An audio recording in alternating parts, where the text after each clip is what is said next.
Welcome back to AFTV. I'm Laurie. I'm here with my boy Dan. Now, Dan, at the start of this game, we were predicting 3, 4, 5, 6. Well, not threes. 4, 5, 6s. I predicted 3. 3-2 in the end. Your thoughts on the game? Overall, we've scored 3 goals, but to concede 2 goals to Kairat, I think it's a bit of a joke, to be honest, isn't it, Laurie? Look, the best thing for me out of that game, I was saying it in the stream, is seeing King Havtz come back. I've been saying for ages, and people have been calling me deluded. I'm not sure why, because with Havtz in the team in 2023-24, we scored the most goals we'd ever scored in the club's history. So I feel like he makes the rest of the team better.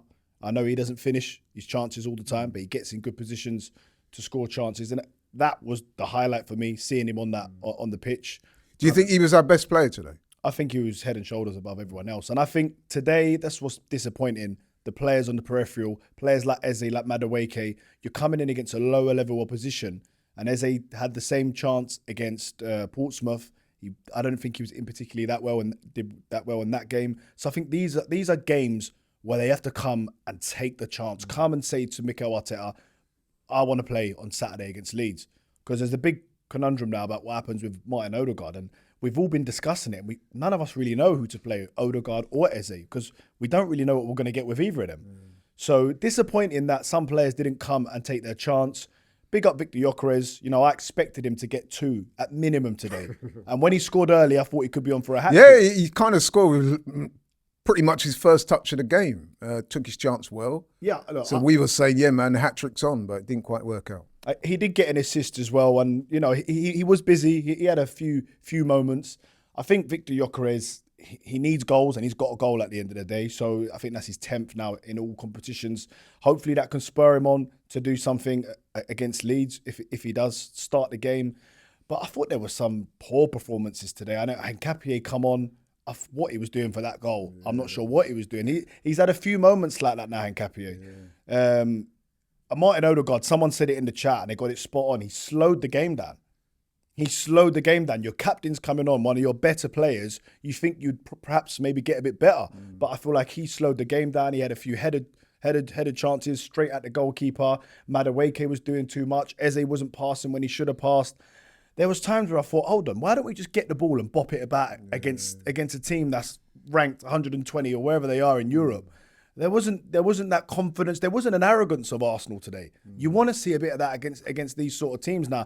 Whether their mind's fully focused on Saturday or they're still feeling the effects after such a big game against Manchester United. One thing we do have to remember, and I think a lot of fans, including myself, all of us, we take for granted a little bit, is the fact that we are playing on all 4 fronts, Laurie. Because if you look, there's the only other teams that are playing on all 4 fronts are Chelsea, Man City and Newcastle. And respectively, looking at them, none of them are nowhere near where they want to be. Manchester City have just scraped into the top 8 today, but they've struggled in this year's Champions League. They're 4 points off the top, you know. And you look at Chelsea, they've been hit and miss this season. Newcastle, they've not made the top 8, and they're not where they'd want to be probably in the league. So I do think playing every 3 games, it does catch up with you. And we've got a big squad, but we've had injuries. But overall, the performance, you want more. You wanted players to come and stake a claim for the weekend. So disappointed in that. But 8 games, 8 wins. Credit to Mikel Arteta and the players. It's a record, you know, it's only new, that record now, because it's only the second season that there's been 8 games in the Champions League in the first phase. But it's a phenomenal record. Yeah. We've played some big sides. We've beaten Inter Milan, we've beaten Bayern Munich, we've beaten Atletico Madrid.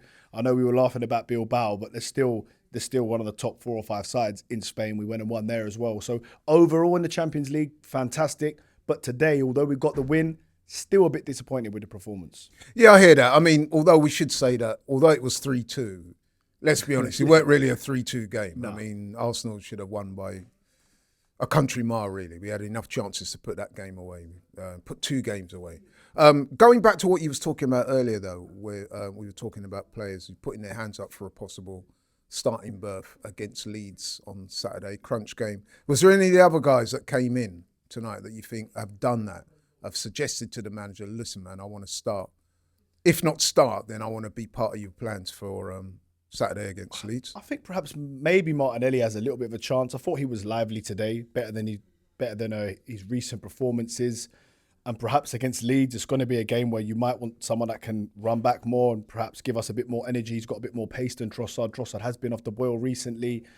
So possibly Martinelli. Kai Havertz, I don't think he's going to throw him into a Leeds game where he'll start, but I think we will definitely see him come off the bench. And that's what I'm most looking forward to. Okay.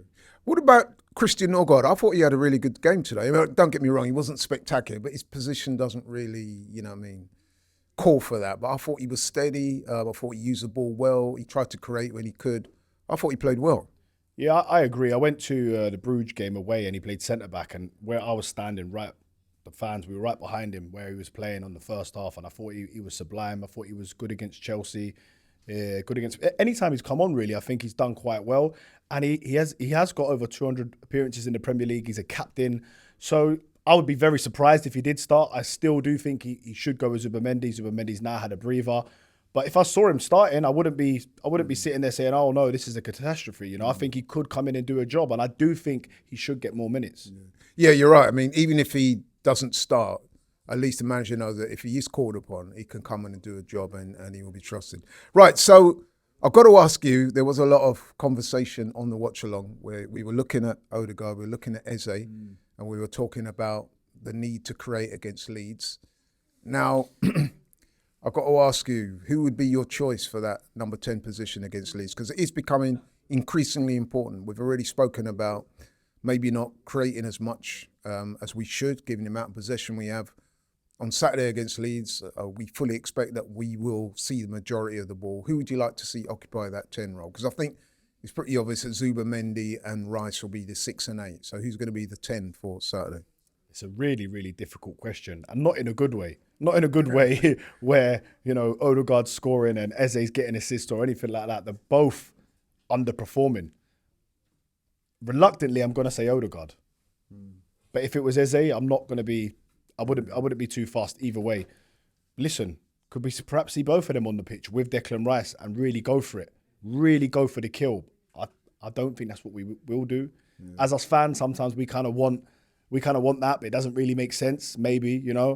So it's a difficult one, but I would probably go with Martin Odegaard and just hope and pray that he needs something. He needs a moment. He needs a moment. If Martin Odegaard can go and score a winner or get an assist or have a man of the match performance, I think it could be pivotal for him and for the rest of the players as well, because he is the captain at the end of the day. So he's the captain.